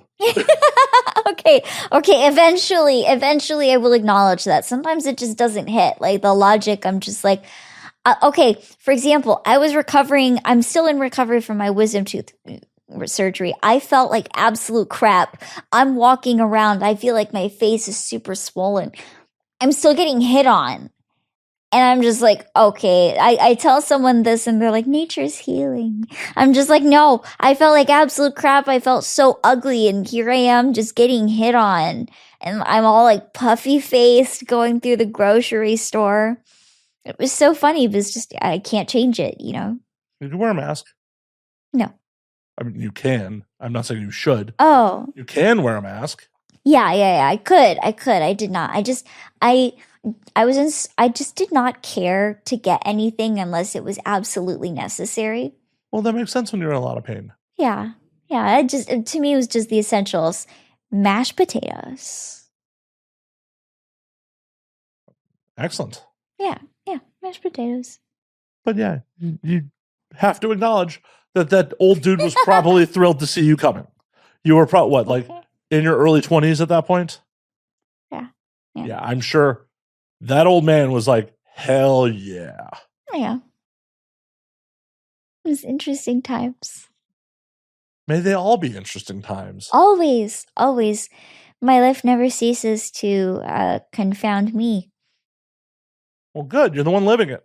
Yeah, I can't believe I think it was like 6, 7 nominations for Expos this year. Is that all? And 2 nominations from AVN. That it? That's a lot. That's still a lot.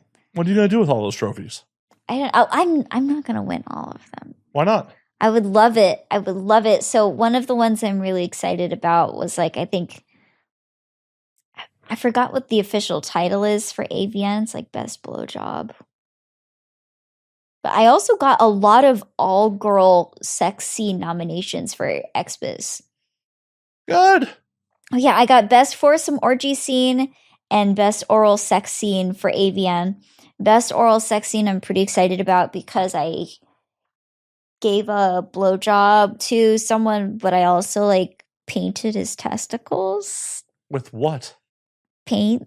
Oh, okay. I made them Easter eggs because it was an Easter theme. So I had bunny ears and I had a little bunny tail plugged inside of me and I painted his testicles. And then I gave Fimbo a blowjob while his testicles looked like Easter eggs. And it got a lot of visibility. It was a really big scene for me this year. As crazy as that sounds, it was a wild day. And it worked out very well. Sounds memorable. Yeah. Got you a nomination. Hopefully you'll get a trophy on your floor since you have no bookcase. Yeah. Well, first thing I did also, I bought bookcases. Oh. So I have an entertainment center. You didn't mention those earlier. I didn't get them until a week ago. So I got 2 bookcases in an entertainment center, basically. So like 2 cabinets, 2 bookcases, framing the TV and sofa. And I just got the coffee table yesterday. Where are your awards sitting? The ones you've already won. Where are those? Those are back at the other home. Why? Because I haven't moved everything in yet. The moving process was so immediate. I'm just like, I have so much work. I was swamped with work all of November to December still. It was just like so much back to back. I was working up until right before my wisdom tooth removal. I still had a scene, but I did it. Oh. And it was great. Actually, I just worked with my first ever like Japanese company. Pretty fun.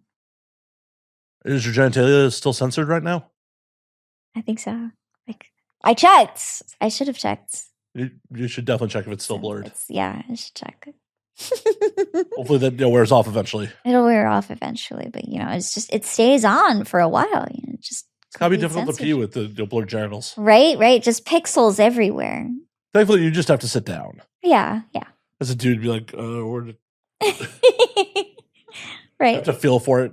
I have to feel for my panties and just like, damn it. Well, they don't censor those, do they? No. That blocks the blur. That's true. Yeah. The best way to I'm play. thinking like Sims mentality. I think that's what it was. My brain went to Sims and just like, oh, Love the idea of Japanese sex. You're bringing it's like fake people. no. That's not where it went. I went to video games. Those are fake people. Just video game culture, it's interlinked. It is. It's sadly. Well, not sadly. I play a ton of video games. Hell. Hideo Kojima, amazing game developer, right? He wants to eventually make a game like where he does an actual scan of a ghost. I think that's really cool. I would play that game. I was about to say, I'll donate myself as the ghost. Yeah. Kill me and then scan my ghost. How about that, Hideo Kojima? What a way to go. Yeah. Right? You're truly immortalized. Science. Amazing. Hey, if you were in, one of his games, you could definitely be a Make-A-Wish candidate. Oh my God. Oh. But you know what? He's so fantastic. I've always been inspired by his creative mind. I would definitely want to be in a project by Hideo Kojima because his passion in what he creates, his spontaneity is so dark and wonderfully disturbing. I love it. It excites me. I want to be weird like that. That'd be great. Can't disagree. Yeah, the later Metal Gear game's very weird. Very fucking weird. Death Stranding is so cool, though. Isn't Death Stranding 2 out? Yeah, Death Stranding 2 is out.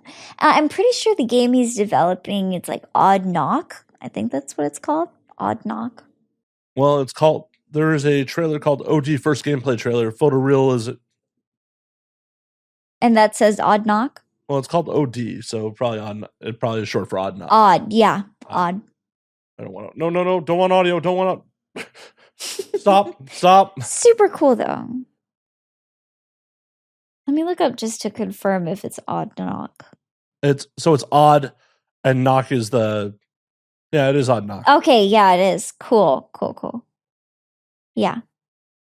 I'm super excited for that one. Super cool. Also, they're coming out with 2 new Tomb Raider games. I hear the boobs are more realistic. Yeah, they are. I love it. Ooh.